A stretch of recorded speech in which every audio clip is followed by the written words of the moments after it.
All right, Alexander, let's talk about the darkening mood in and around Ukraine and the big counteroffensive and the Zelensky regime and the lack of progress being made in the big counteroffensive, even though we have a lot of the collective West media running with the news that Ukraine has captured this village of Urozhanye.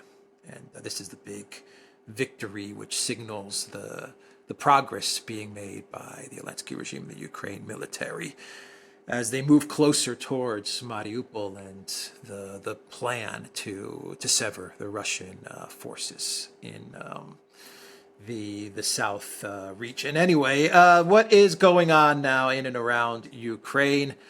Olaf Scholz, by the way, has also come out with some interesting statements, and he's calling for peace while at the same time, calling for negotiations, peace talks, while at the same time calling for Russia's capitulation. Yes, so what do you make of everything that's happening?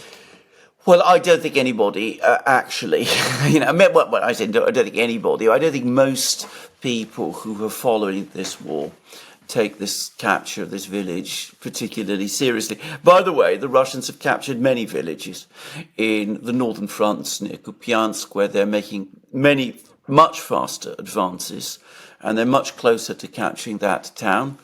And I've already seen, people say, Ukraine can capture the odd deserted village in one or two places. They still haven't reached any of the big fortified lines. There's now been a whole mass of articles in the media in the United States, less so, by the way, in Europe, but certainly in the United States, talking about how Ukraine's offensive simply isn't advancing, it isn't moving forward in the way that it was expected to do. There's no real expectation that it will be able to break through to Mariupol or to the Sea of Azov or any of these places any longer. And you talked about a darkening mood. That has appeared in a headline, that expression, darkening mood, has appeared in a headline to a long article in the Washington Post. They're talking about a collapse of morale within Ukraine itself, because the offensive isn't making the progress that was expected, not by any stretch. And of course, they're also talking about a darkening mood. They're not directly alluding it, but of course the darkening mood is in the United States and in NATO too. And you see, Olaf Scholz now talks about negotiations. He wants Russia's capitulation, but of course he knows that there's no possible way that Russia is going to capitulate tomorrow. Why would the Russians capitulate when actually it is they at the moment who are the ones who are really advancing? So when he wants the Russians to capitulate, what he really means is he wants negotiations going. That's the part of his comments that really matter. The problem is that I don't get the sense that there's any real plan about how to structure these negotiations. And there's demands for negotiations. They're not really about negotiations. They're about trying to get a ceasefire and freeze the conflict so that it doesn't interfere with the elections next year, the elections in the United States next year. That is what it is all about. And I cannot see why the Russians would be interested in going down that route. And in fact, they've already rejected it. We said in a video 3 months ago that the Biden White House had an opportunity to push Zelensky to negotiate before the elections got started. And yes, the Biden White House would have had some fallout to deal with, but it would have been like Afghanistan, the Afghanistan debacle. It would have been a week or two of criticism, and then everyone would have forgotten and everyone would have moved on. And then the Biden White House would have been able to go about their campaigning in a way that they want to campaign. But they chose the other route, which was escalation and trying to defeat Russia so that they can get a big win as the campaign, the election campaign was revving up. So, they really only have themselves to blame. If they had listened to our advice 3 months ago or 2 months ago even, and just said, Zelensky, negotiate because we don't need this hanging over our head, as we get into campaign mode, it's obvious that you're not going to win. It's obvious that this plan to reach the Sea of Azov, it's not feasible. It's not going to happen. So let's wind this thing down. Let's take the hit before the campaign gets started, and let's move on. Instead, they chose the escalation route because they felt, and perhaps there are forces that still feel, that they can defeat Russia as the election campaign gets moving along. This was a huge strategic error. It was a huge strategic error, and that was absolutely right, and they should have listened to that advice, but of course they didn't. The president himself apparently was very committed to the offensive. He was sure it would succeed. They all talked themselves into saying it would succeed, that the Russians would crumble, that their soldiers were lacking in discipline and lacking in morale, and that Russia was running out of tanks, machines, weapons, every conceivable thing that, they didn't accept. They didn't acknowledge the reality of the Russian military build-up, the uptick in production in Russia of shells or any of those things. So they expected that the offensive would succeed. And of course it didn't succeed. On the contrary, all the indications are, all the admissions, the really serious admissions in the media in the West are that it is failing. But having said that, I think you're absolutely right. I think now we have a division basically within the administration into two camps. One says, let's reach out to the Russians, let's try and freeze this conflict, let's try to get all our friends around the world to put pressure on the Russians to get them to freeze this conflict, let's keep it frozen until the elections. And then there's the other group, who are much more hardline, who are saying, look, let's just keep going, because in fact what we were saying a few months ago about the Russia being weak and about to break down, the army is about to collapse, they don't have any reserves, any of that sort of thing. They are still arguing in that way. And there was this extraordinary article that I read in the Times over the weekend, the London Times, I should stress, in which they said, keep fighting on. We won't break through now, but we'll break through in the spring, the summer of 2024, just a few weeks before the election, is when victory will be achieved. That will be when the F-16s appear on the scene. That will be the great game changer. So that is the argument that is taking place. And I get the sense that the president himself simply can't make a decision between the two. His feeling pushes him to agree with the hardliners. He, I think, has a massive animus against Vladimir Putin. I think that's absolutely obvious to anybody who's been following him. I think he has a visceral dislike of Putin. He has a visceral dislike of the Russian government. I don't think he wants to negotiate. I don't think his heart is in it. Some of his political advisors and the Pentagon are telling him to go the other way, to try to get negotiations going. Olaf Scholz probably wants the same thing because he's got problems now in Germany as well. But I don't think he's able to make up his mind. And, many people will say that given his other problems, his frailties and his political problems, perhaps it's too much to expect Joe Biden in this kind of situation to be able to make up his mind. So they missed the time window. And the Russians look to be in an implacable mood. Now, if you remember, a couple of weeks ago, we discussed an article that appeared in Moscow Times about negotiations. And, we were sceptical about that article and sceptical about those negotiations. And we should continue to be, by the way. But one thing did stand out for me, which is that it said that the White House has tried to reach out to the Kremlin.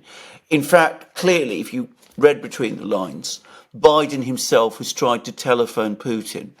Putin refused to pick up the call. He apparently refused to accept direct calls from Biden, just as he's refusing to accept direct calls from Olaf Scholz. What he wants, before he's prepared to do anything like that, is he wants hard, realistic proposals on the table that he can work with in a way that gives him confidence that they will result in some kind of agreement which secures Russian interests.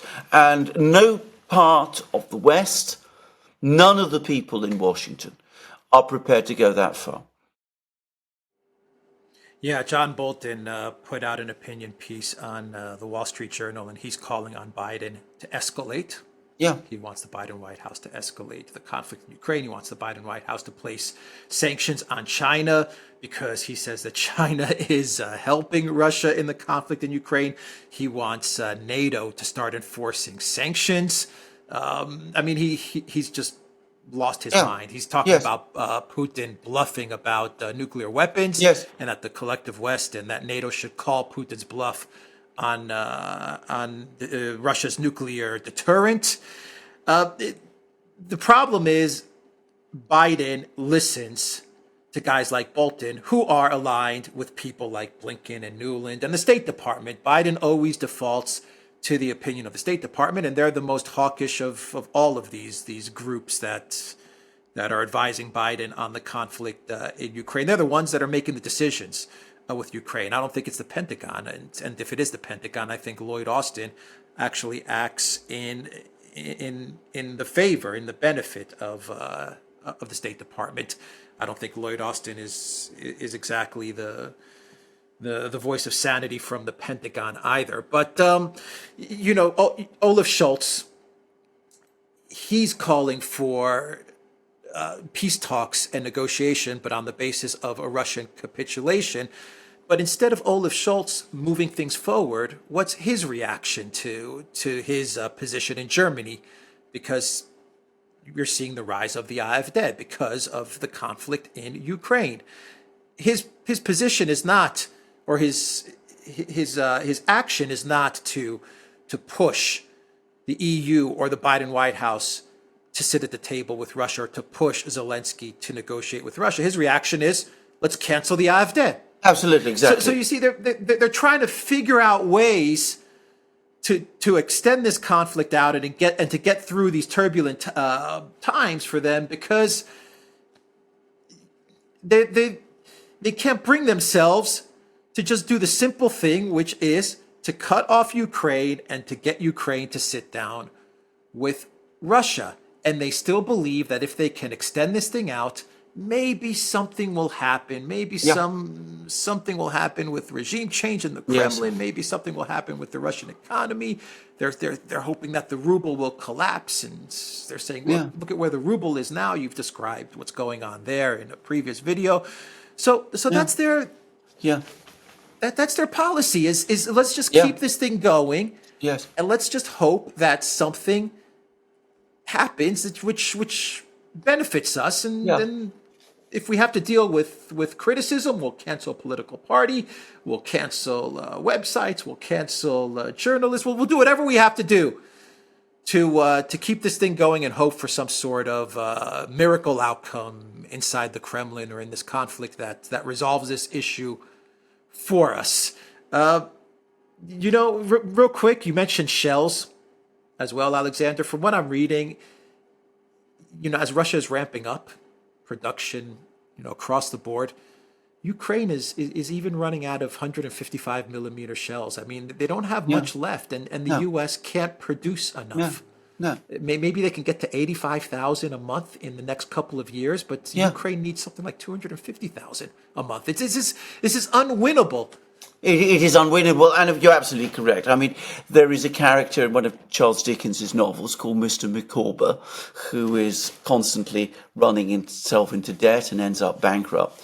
And of course, his philosophy is, that I'll just keep on going as I've been going because something will turn up. That's what the West is doing. It's what in Britain we used to call a Micawberist type of policy. Something will turn up. There'll be another coup attempt. There's lots of talk about Prigozhin. By the way, you remember when the Prigozhin affair took off, when there was the mutiny, you said at the time that they're going to seize on that and they're going to argue that Prigozhin's mutiny proves how unstable the political situation actually is in Russia. Dead right. That's exactly what they're doing. I mean, I read article after article about how the Prigozhin business proves that the political situation in Russia is volatile and unstable, that the regime is about, as they always call it, is about to collapse, that Putin is going to fall.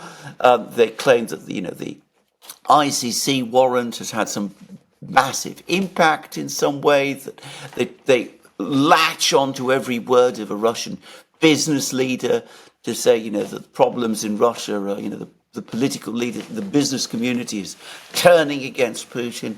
They, talk up the capture of a single village, even if that village hasn't actually been captured. And by the way, on that village, the Russians are claiming that they still control part of that village, half of that village. So, it's not even proved necessarily that it has been captured.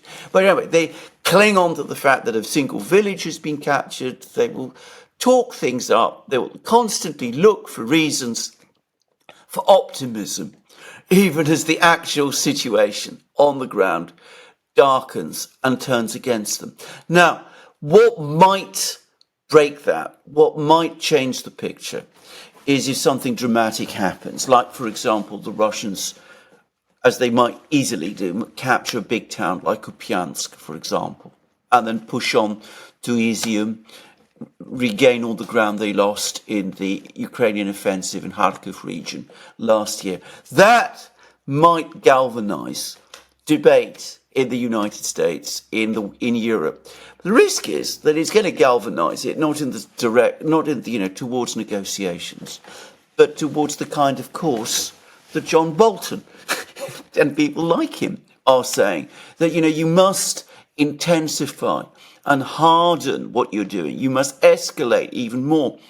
You mustn't just send F-16s to Ukraine. If Ukrainians can't fly those F-16s, you've got to send Western pilots to fly them. You've got to base them from Romania and Poland, and, to hell with the consequences. You must send troops on the ground to create safe areas in Western Ukraine. You must start thinking about the possibilities of, no-fly zones over Ukraine. In other words, you must start taking those kind of extreme steps.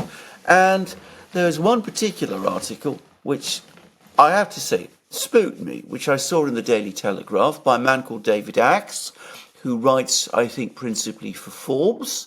And he says, look, the Russians are bluffing about nuclear weapons, their willingness, their ability to use nuclear weapons. Well, then I'm right, and we can do whatever we want. But if I am wrong, if they're not bluffing, if the Russian nuclear arsenal is not a bluff, and World War III does happen, well, don't blame me either, because even then, it would be Putin's fault. So just go ahead, take incredible risks, be as reckless as you like, follow the extreme courses that John Bolton is proposing, and people like him are proposing. And if it ends in World War III, well, don't blame Bolton, Blinken, Nolan, any one of these people. It's still Putin's fault, as everything always is. Yeah. That's where the neocons are going to push this. They're going to push this to the point where they're going to ask their citizens, they're going to ask American citizens and Canadian citizens and European citizens and Australian citizens, New Zealand. They're going to ask the entire collective West citizens, the population of the collective West. They're going to plead with them. Let's take this nuclear. Everything's going to be okay. That's where they're going to take this. They're going to take this to the brink, and that's when we're going to. Well, I think that's when this thing's going to resolve itself, and I believe that the populations are going to say no. No, it's over. Well, indeed, but and as further proof of that, and that this is that we're now in a pattern of continued escalation. You're absolutely right to highlight what's going on in Germany. There's now been growing demands in Germany for a ban on, well, not just a ban, I mean an outlawing, as far as I can tell, of the AfD, which is now, to repeat, the second biggest party in Germany in terms of its popularity. It's way more popular than Olaf Scholz's SPD party, the governing party. It's a few points short of the leading party, which is the CDU. But apparently, we're prepared to float the possibility of banning Germany's second most popular party to keep the political class in Germany still in control, so that they can continue to prosecute the war. Now, I have to say, once upon a time, proposals like that would have been inconceivable in any Western democracy. But that apparently is where we've come to. All right, theduran.locals.com. We are on Rumble, ODYSEE, BitChute, Rockfin, and Telegram. And go to the Duran shop, 10% off. Use the code. Good day. Take care.